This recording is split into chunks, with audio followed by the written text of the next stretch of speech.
ఆంధ్రప్రదేశ్లో ఒక 62 మంది వైద్యులు. నిజంగా వైద్య వృత్తి అంటే దేవుడితో సమానం. నిజంగా కదా బాబు, డాక్టర్ బాబు మీరు దేవుడు బాబు అంటారు సామాన్యులు. ఎవరైనా వైద్యం చేసి ఆ పిల్లల్ని కాపాడిన, వాళ్ళ యొక్క ప్రమాదం నుంచి గట్టెక్కించిన, నిజంగా దేవుడి రూపంలో వచ్చారు డాక్టర్ అని అంటారు. డాక్టర్ ఈక్వల్ టు దేవుడు.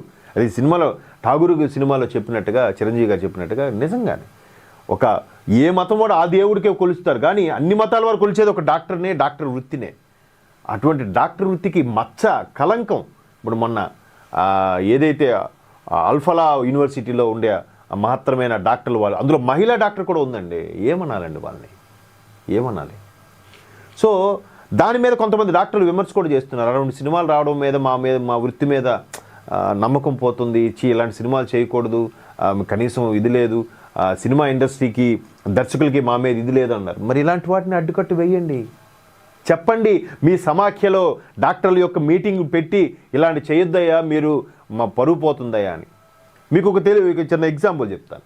ఒక ఉపాధ్యాయుడు ప్రైవేటు పాఠశాలలో కానీ ప్రైవేటు కాలేజీలో కానీ చెప్తే అది నేరం. అదే ఒక ప్రభుత్వ డాక్టరు బయట క్లినిక్లో చేస్తే అది రీసెర్చ్ అంట, అది తప్పు లేదంట.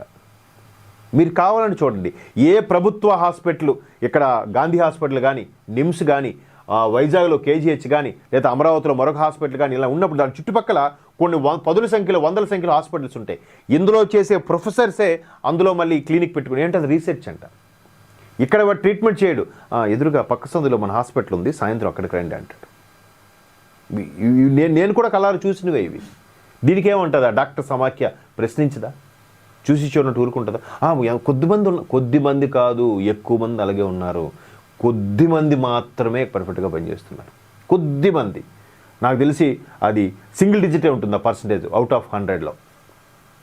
సో ఇక్కడ డాక్టర్ల వృత్తికి 62 మంది వైద్యులు విధులకు గైర్హాజరు, నోటీసులో చర్యలకు ఉపక్రమించిన వైద్య శాఖ. ప్రభుత్వం నుంచి ఎలాంటి అనుమతి లేకుండా 62 మంది అంటే గుర్తించక ఇంకెంతమంది ఉన్నారు. కొంతమంది మేనేజ్ చేస్తారు కూడా. అక్కడ ఎవరు ఉండమ్మా, అక్కడ హెడ్ నర్సో లేదంటే మేల్ నర్సులు ఉంటారు కొంతమంది, లేదా కాంపౌండర్ అలాంటి వాళ్ళని ఇచ్చి మేనేజ్ చేసి ఎవరిని వస్తే నాకు చెప్పు, డాక్టర్ గారు ఇప్పుడే పని మీద బయటకు వెళ్ళారని చెప్పు, ఇంకేదని చెప్పు అంటే వాడికి ఎంతో ఇస్తూ, తాయిలాలు ఇస్తూ. అంటే మారాల్సింది మనమే సార్. డాక్టర్ కూడా ఎవడండి, మనలో ఒకడే అండి. ప్రజలే మారాలి సార్. మారం మనం. మనవాడు ఏదైనా చేస్తే పాపం సస్పెండ్ చేస్తారా మా వాడిని, అసలు విషయం చెప్పండి, ఎందుకు సస్పెండ్ చేశారంటే అంటే మనవాడిని సస్పెండ్ చేస్తే అయ్యో పాపం. అదే ఎదుటివాడు అనుకోండి, వీళ్ళకి అవ్వాలరా, వీళ్ళు జీతాలు తీసుకుంటున్నారు కానీ పని చేయట్లేదురా అని. సో మనుషుల యాటిట్యూడ్ మారాలి. ఎవడైతే ఏంటి, ఎవడు తప్పు చేయలేదు, ఎవడు నేరం చేయలేదు, జగన్మోహన్ రెడ్డి గారి మీద అన్ని కేసులుంటే తప్పేంటి, అవే ప్రూవ్ అవ్వలేదు కదా, ఇలా మాట్లాడే వాళ్ళు ఉన్నారు. అటువంటి వాడిని పాలకులను ఎంచుకుంటే, ఇటువంటి డాక్టర్లని ఒత్తాసు పలికితే ఇంకేం మాట్లాడాలి? సో వైద్య ఆరోగ్య శాఖ ఉన్నతాధికారులు పట్టించుకోకపోవడంతో ఇన్నాళ్ళు ఆడిందే అట్లా సాగింది. రాజకీయ అండదండలు, ఇతరత్ర ఆశీస్సులు ఉండడంతో ఇన్నాళ్ళు వీరి జోలికి వెళ్ళే నాదులే లేకపోయారు. ఎగ్జాక్ట్లీ. వాడేదో పలానా మంత్రి గారి వియ్యంకుడు, పలానా మంత్రి గారి అల్లుడికి బావమరిది, ఇట్లాంటి వాళ్ళే. మా ఊర్లో పెద్ద బిల్డప్ ఇస్తాడనమాట. సాయంత్రం ఏ పబ్లోనో బార్లోనో కూర్చుంటాడు ఆ డాక్టర్. నాకు వాళ్ళు తెలుసు, వీళ్ళు తెలుసు, జీతం పడిపోతుంది. నీకు అంత ఇది ఉన్నప్పుడు బయట లాభాలు తెచ్చుకుంటే జీతం వద్దని ఇంకెవరికైనా వస్తుంది కదా. లేదా ఆ జీతాన్ని పంచడు, యాడింగ్ ఏమిటో తెలియదు. సో అంటే వీళ్ళందరూ కూడా మనలో ఒకరే, మారాల్సింది మనమే. కొందరు అనధికారిక గైర్హాజరు సిఫార్సుతో క్రమబద్ధీకరిస్తుండటంతో చర్యలంటేనే మిగిలిన వాళ్ళను భయం లేకుండా పోయింది. ఇక్కడ చూడండి, అనధికార గైర్హాజరును సిఫార్సులతో, మంత్రి గారి సిఫార్సులు, ప్రజాప్రతినిధి సిఫార్సులు, జగన్మోహన్ రెడ్డి గారి దగ్గర బంధువుకు నేను చుట్టమండి అంటాడు. పేరు చెవున అదే తోక ఉంటుంది ఏదో అంటే. అట్లా చాలామంది ఉన్నారు. ఎట్టకేలకు వీరిపై క్రమశిక్షణ చర్యలకు ప్రభుత్వం సిద్ధమైంది. అనుమతి లేకుండా ఏడాదికి పైగా విధులకు గైర్హాజరైన 12 మంది అసోసియేట్ ప్రొఫెసర్లు, 48 మంది అసిస్టెంట్ ప్రొఫెసర్లు, 2 ట్యూటర్లకు షోకాజ్ నోటీసులు ఇచ్చింది. ఇవ్వద్దండి, ఇంకా సింపుల్ డిస్మిస్ అంతే. ఒకే ఒకటి సినిమాలో అర్జున్ గారు చేసినట్టుగా సింపుల్గా బాబు మీరు ఇంకా రావక్కర్లేదు, ప్లీజ్ రెస్ట్ తీసుకోండి.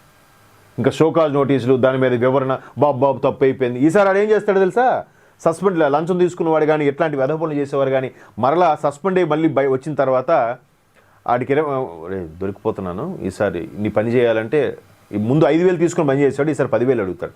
వాడికి ఇవ్వాలా, పై వాడికి ఇవ్వాలి, వాడికి అందరికీ నోరు తడపాలరా, ఏంటిది? సో ఇట్లాంటి వ్యవహారాలు కూడా చాలా నడుస్తున్నాయి. దాని మీద ఈ కలెక్టర్ సమావేశంలో చంద్రబాబు నాయుడు గారు మాట్లాడుతున్న సందర్భంగా ఈ అంశాలు తెర మీదకి వచ్చాయి.